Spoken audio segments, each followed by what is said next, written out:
जय हिंद साथियों, हमारे परिवार बिहारी क्लासेस में आपका शुभ स्वागत है। तो अभी एसएससी एमटीएस का एग्जाम चल रहा है। आज 6 सितंबर सेकंड शिफ्ट का पारी समाप्त हो चुका है। दोस्तों, सेकंड शिफ्ट में पूछे गए सभी जीके के रियल और ऑथेंटिक सवालों को हम इस वीडियो में देख लेते हैं।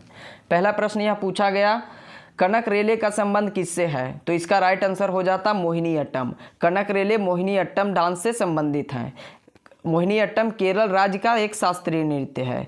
कनक रेले जी को पद्म श्री अवार्ड 1989 ईस्वी में दिया गया था। इन्हें पद्म भूषण से भी नवाजा गया 2013 ईस्वी में। संगीत नाटक पुरस्कार 1994 में प्रदान किया गया और कालिदास सम्मान 2006 में प्रदान किया गया। कनक रेले जी को क्लासिकल डांस में क्रांतिकारी लाने का श्रेय दिया जाता है। यह सभी फैक्ट याद रखिएगा, अगला शिफ्ट में पूछा जाएगा। आगे दूसरा हम प्रश्न देखते हैं। आर्ट एंड कल्चर का एक प्रश्न है, बिरजू महाराज का संबंध किस नृत्य से है? तो हमारा राइट आंसर हो जाता कथक। यह काफ़ी इजी सवाल है। हमेशा घराना और कलाकारों से प्रश्न पूछा जा रहा है, इसलिए आप यह टॉपिक को बिल्कुल क्लियर करके जाएँ। और इसका घराना पूछ दिया जाएगा, बिरजू महाराज किस घराने से संबंधित है?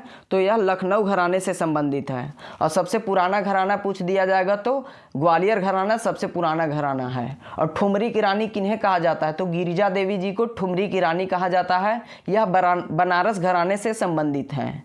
बिरजू महाराज को 1986 ईस्वी में पद्म विभूषण से नवाजा गया। पिछले बार एसएससी जीडी में यह प्रश्न पूछा गया था। अच्छन महाराज, शंभू महाराज, लच्छू महाराज, यह सभी कथक के डांसर हैं। इन सब फैक्टों को याद रखिए, एग्जाम में पूछा जा सकता है। आगे प्रश्न देखते हैं दोस्तों। सिविक्स से यह प्रश्न पूछा गया, भारतीय संविधान का अनुच्छेद 32 किससे संबंधित है? तो अनुच्छेद 32 के बारे में सभी को पता है। इसका राइट आंसर हो जाता संवैधानिक उपचारों का अधिकार अनुच्छेद 32 में वर्णित है। देखते हैं, अनुच्छेद 32 को डॉक्टर भीमराव अंबेडकर द्वारा भारतीय संविधान का हृदय और आत्मा कहा गया है। पूछा जाता है हृदय और आत्मा अनुच्छेद 32 किनके द्वारा कहा गया है? तो अंबेडकर साहब के द्वारा कहा गया है। अगला टॉपिक देखते हैं। इस अनुच्छेद के तहत सर्वोच्च न्यायालय अनुच्छेद 32 के तहत एवं उच्च न्यायालय अनुच्छेद 226 के तहत 5 प्रकार के रिट जारी करते हैं। अनुच्छेद 32 के तहत सुप्रीम कोर्ट और अनुच्छेद 226 के तहत हाई कोर्ट 5 प्रकार के रिट जारी करते हैं। वे सभी रिटों को हम देख लेते हैं बारी बारी से। बंदी प्रत्यक्षीकरण, परमादेश, प्रतिषेध, उत्प्रेषण और अधिकार परीक्षा, यह 5 प्रकार के रिट जारी करते हैं। आगे देखते हैं। प्रश्न यह पूछा गया, माधवपुर मेला किस राज्य में लगता है? तो यह प्रश्न पूछा गया तो गुजरात इसका राइट आंसर हो जाता। माधवपुर मेला गुजरात में लगता है। गुजरात का माधवपुर मेला भगवान श्री कृष्ण और रुक्मिणी देवी के याद में मनाया जाता है। अप्रैल माह के प्रथम सप्ताह में यह मेला का आयोजन किया जाता है। यहाँ देखते हैं कुछ चर्चित मेला जो एग्जाम में कई दफ़ा पूछा गया है। अम्बुबाची मेला कामाख्या मंदिर के असम में लगता है। गंगा सागर मेला की बात करें तो यह पश्चिम बंगाल में गंगा सागर द्वीप पे लगता है। पुष्कर मेला यह राजस्थान के पुष्कर में लगता है। आगे देखते हैं कुछ और भी मेले हैं जो यह कल शिफ्ट में पूछा गया था। सोनपुर मेला, भगवान हरिहर नाथ का मेला कहाँ लगता है? तो सोनपुर मेला को भगवान हरिहर नाथ का मेला कहते हैं। यह बिहार राज्य में लगता है। नौचंडी मेला पूछ दिया जाएगा तो उत्तर प्रदेश के मेरठ जिले में लगता है। सूरजकुंड हस्तशिल्प मेला, यह हरियाणा के फरीदाबाद में लगता है दोस्तों। माधवपुर मेला हमने अभी देखा, यह गुजरात में लगता है। और कुंभ मेला जो कि प्रत्येक 4 सालों पर 4 स्थानों पर लगता है।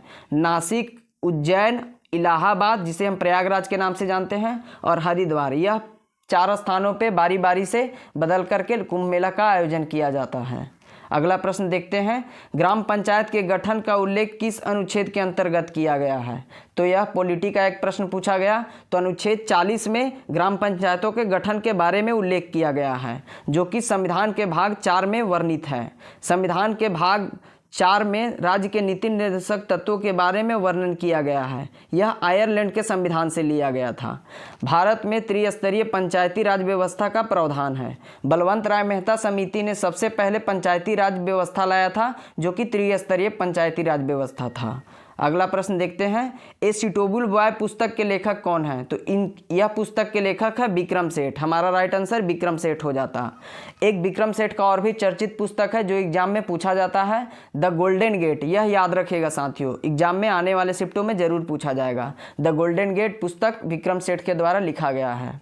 अगला प्रश्न देखते हैं। निम्नलिखित में से कौन सी नृत्यांगना भरतनाट्यम एवं कथकली शास्त्रीय नृत्य से संबंधित है? यानी कि शास्त्रीय नृत्य, भरतनाट्यम और कथकली दोनों डांसर हैं। तो मृणालिनी साराभाई हमारा ऑप्शन में दिया हुआ था, वह राइट आंसर हो जाता। मृणालिनी साराभाई भरतनाट्यम और कथकली दोनों के डांसर हैं। प्रमुख कलाकार देख लेते हैं भरतनाट्यम के। पदम सुब्रमण्यम, यामिनी कृष्णमूर्ति, रुक्मणी देवी अरुंडेल और बैजयंती माला। और एक याद रखेगा, हेमा मालिनी, जिन्हें हम ड्रीम गर्ल कहते हैं, वह भी भरतनाट्यम के डांसर हैं। आगे कुछ देखते हैं। एक प्रश्न पूछा गया, निम्नलिखित में से कौन सा भारतीय डाक चैनल है? तो भारत में कुल 6 डाक चैनल है, इसमें से 6 में से एक दिया हुआ था ऑप्शन में, वह हमारा राइट आंसर हो जाता।